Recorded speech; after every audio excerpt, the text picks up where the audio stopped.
Have you ever wondered why some people seem to build wealth effortlessly while others struggle year after year? The difference often isn't luck or risky bets.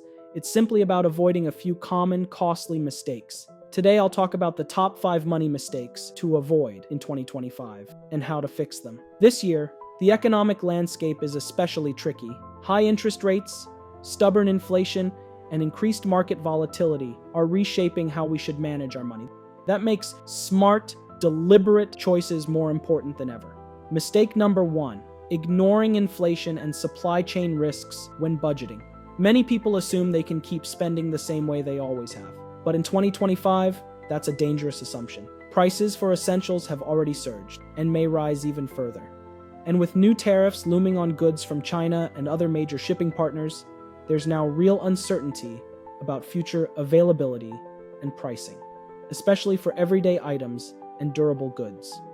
Here's a smarter approach for spending in 2025. First, before making any major purchase, ask yourself, do I truly need this item? If the purchase isn't essential, hold off, because cash is king during uncertain times. But if you know you'll absolutely need something within the next 6 months, whether it's household supplies, electronics, or certain types of equipment or appliances, it may make sense to front-load that purchase now before potential shortages or price increases hit. Second, even for everyday spending, look for easy substitutions. Switching from brand name products to store or generic brands, or finding lower-cost alternatives for things you use regularly can save hundreds of dollars a year without feeling like a sacrifice. And third, audit your recurring expenses, things like subscriptions, streaming services, and even your phone and internet bills. You may be able to bundle services, negotiate better rates, or eliminate what you no longer need. Bottom line, smart budgeting today isn't just about cutting back. It's about cutting smarter and adjusting for uncertainty. Mistake number 2, not stashing away and smartly managing an emergency savings fund. Too many people rely on credit cards or other loans to cover unexpected expenses, often at sky-high interest rates that they can't easily pay off. Building a strong emergency fund protects you from falling into that debt trap, and it gives you options when life throws you a curveball. Here's how to approach it. First, aim to set aside at least 20% of each paycheck until you have enough to cover 6 months of essential living expenses. It may take time, but even slow progress builds real financial resilience. Second, park your emergency savings in a high-yield savings account where it's easily accessible. Today, you can find interest rates at many savings accounts that offer as high as 4.5%, meaning your emergency fund will grow while it waits. Third, if you're already burdened with a large credit card balance at high interest rates, prioritize paying it down first. Look for a new credit card, offering a 0% introductory APR for purchases. Then shift your ongoing spending to that new card and divert every available dollar toward aggressively paying off the old balance with the high interest rate. Bottom line, a well-managed emergency fund combined with smart debt management can mean the difference between surviving a setback and spiraling into a personal financial crisis.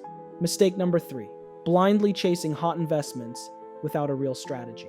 In 2024, it seemed easy. Risky assets like AI stocks, meme stocks, and crypto coins soared. Almost everything went up in a straight line, and many investors felt invincible. But 2025 has brought a different story. Markets have become turbulent. This past month alone, we've seen the S&P 500 fall 5% in one day, 6% the next, then rebound 10% in a single day, all within a week. Now imagine enduring that kind of volatility while holding even riskier assets. If you're fortunate enough to own a large bucket of savings to invest, then that's great. But even then, stay diversified. Don't let one sector or one story dominate your financial future. And if you tend to get anxious during market swings, one of the best things you can do is stop checking your portfolio every day. Behavioral mistakes often cost more than bad investments. For a low-maintenance strategy, consider target date funds. These funds automatically adjust your portfolio as you approach your retirement year. Here's an example from Vanguard. As you approach retirement, your portfolio automatically shifts from riskier stocks to lower volatility bonds. And don't forget, if your employer offers matching 401k contributions, be sure you're contributing at least enough to capture that full match. Don't say no to free money, and it compounds faster than you think. Bottom line, boring diversified strategies often outperform exciting ones, especially in uncertain volatile periods. Mistake number 4, overusing installment payment plans. When you're shopping for a big ticket item, whether it's a new appliance or a home upgrade, Opting for the increasingly popular buy now, pay later plans so that you break up payments into smaller chunks sounds appealing. But many people overlook the true cost of these plans. In today's environment, with interest rates at their highest levels in 18 years, buying now and paying later can turn into an expensive mistake. Here's how to protect yourself. As always, before deciding to make a big purchase, ask yourself if you really need it. Is it essential or just a passing luxury that can be skipped? If you decide to move forward, examine the payment plan carefully. If the store offers a truly interest-free option for a short-term period, say 3 or 4 months, then it might be worth it. But if there's a teaser rate that later spikes to the moon, then that's a red flag. Walk away. Even if the offered interest rate looks manageable, negotiate with the store. If they quote 10%, ask if they can do better. Many stores have flexibility to grant promotional rates, but only if you ask. Bottom line, convenience isn't worth it if it traps you into paying hundreds or thousands in unnecessary interest over time.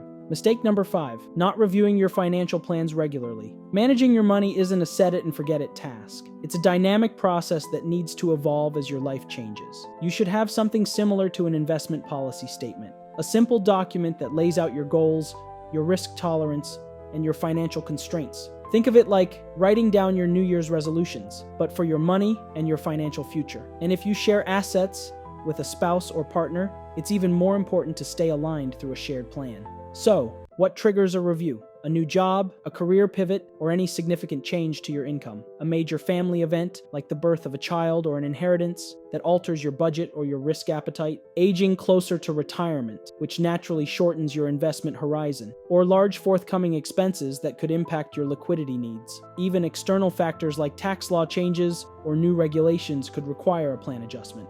Each of these changes affects either your cash flow, your risk appetite, or your investment horizon, and your plan should evolve accordingly. Schedule a financial plan check-in at least once a year, or immediately after any major life change. It doesn't have to be complicated, but it does have to be intentional. Regular check-ins keep your financial plan realistic, relevant, and resilient, no matter what life throws your way. Avoiding these 5 mistakes won't guarantee you'll obtain a certain level of wealth, but it will dramatically increase your odds of building lasting financial security.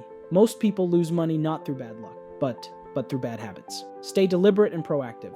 If you found this video helpful, please give it a like and subscribe. It really helps small, growing channels like mine reach more people who could use this kind of advice.